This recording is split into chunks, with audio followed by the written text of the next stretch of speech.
Porque o empresário, ele tem muito disso que, até de certa forma, arrogância, né? De achar que não, Porque deu certo como empresário, vai dar vai certo. dar certo em tudo. E o empresário, ele gosta muito de, é só ser corajoso, você resolver os problemas sem desistir, você persiste ali até resolver aquilo, ou seja, no grito ou só na persistência. No mercado não adianta você só ter persistência se você não sabe o que está fazendo. Então você vai persistir até quebrar. Entendeu? É. Mas o empresário, ele não sabe disso quando ele entra no mercado financeiro muitas vezes. Mas, né? mas você sabe de uma coisa, assim, como empresário, ou você tem dinheiro ou você tem know-how. Porque se às vezes você vai desbravar um troço que você não conhece direito, leva-se 1, 2 anos até que Isso. você tenha know-how, e aí você fica no vermelho, mas você tem dinheiro, tá tudo certo. Isso mesmo. Às vezes você só tem know-how e pouco dinheiro, e também costuma dar certo.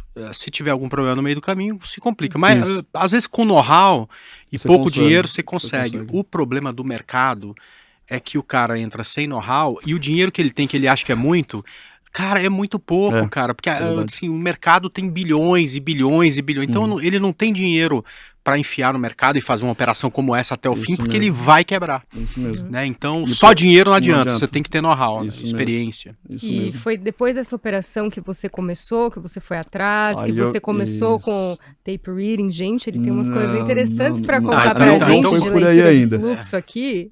Eu comecei assim, pelo básico, né? Fui pro gráfico, porque eu nem lia gráfico, não via nada de gráfico, eu só seguia os caras daquela época, entendeu? Aí eu pensei, pô, não é tão simples assim, né? Aí eu comecei a estudar, por conta própria, fui atrás. Naquela época não tinha, assim, tão forte ainda YouTube, tudo isso que tem hoje em dia, entendeu? Que ano que era, mais ou menos? Olha, uns 15 anos atrás, mais ou faz menos. tempo. Pra Ah, mim não é sempre tinha. 10, 15, depois que você passa dos 25, você sempre fala que é 10 anos atrás, né? Sempre 10 anos, não é 10 anos atrás. Eu tô falando já há trocentos anos atrás, que é sempre 10 anos atrás. Então eu calculo mais ou menos uns 15 anos, mais ou menos 17 talvez, entendeu? E aí eu fui correndo atrás, na época era fóruns. Tinha bastante fórum na internet. Eu Então, lembro, você eu tinha- lembro de um fórum que todo mundo ia, porque era o único lugar que você tinha gente dia e noite, que era o fórum da DVFN, não sei se você lembra. Sim, antigo. Eu não comecei por esse, eu comecei pelo lá fora. Sim. Então tinha ali o Forex Pips, um monte de outros ali. Hoje é tudo meio desligado, morto, né? Mas eu comecei por lá.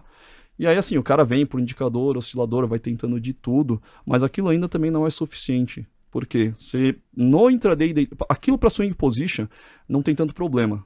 Por quê? Você está pegando movimentos maiores. Então, você pode pegar um indicador que vai ler a média dos últimos X períodos ali para te dar um sinal de tendência, alguma coisa do gênero.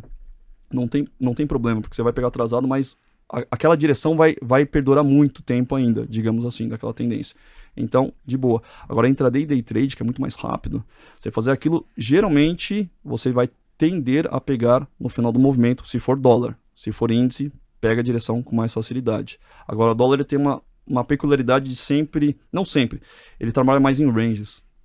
Ele não pega a tendência fácil. Isso tem a ver mais com a economia também, né? Que a gente tem que ficar estável, a gente tá lidando com câmbio. Mas vamos voltar, depois a gente fala sobre isso. Então, assim, eu fui tentar ser autodidata, achando que ia conseguir, por causa do quê? Espírito empreendedor, vou conseguir fazer as coisas, é só eu dar o sangue ali, suor e lágrimas que vai dar certo. E aí você vê que também não é por aí. Aí eu lembrei de um amigo meu que trabalhava na JP Morgan, ali, eu não sabia que ele fazia parte da área ali de estratégia, depois de apanhar muito ainda, tá? Eu fiquei 1, 2 anos apanhando que nem um cachorro morto ali. Aí eu fui conversar com esse meu amigo, porque eu tava com bastante dificuldade, mas japonês insistente. Brasileiro, japonês não desiste jamais. Obcecado e não sabe o que é desistir, entendeu? E aí eu fui conversar com esse cara. Então eu tive, de certa forma, sorte de ter alguns contatos. E eu nem lembrava que o cara trabalhava na área bancária.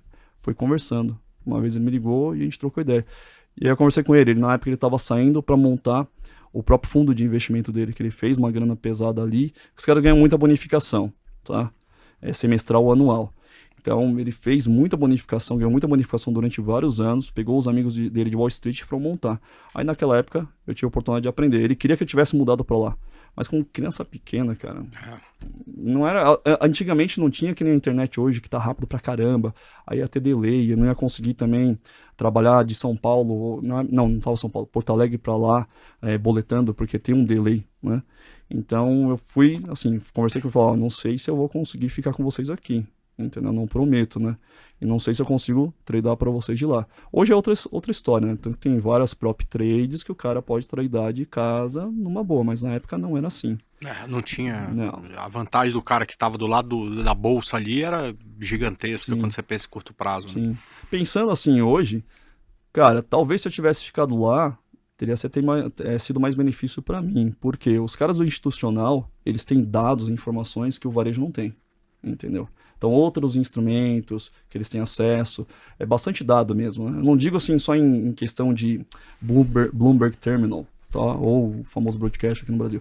Eles têm dados realmente do mercado ali, compilados de forma diferente, coisas que rolam no balcão, que aí tendo esse acesso, você consegue ter ideia melhor para onde o mercado está tendendo a ir no intraday. Até às vezes para aquele contrato também, tá?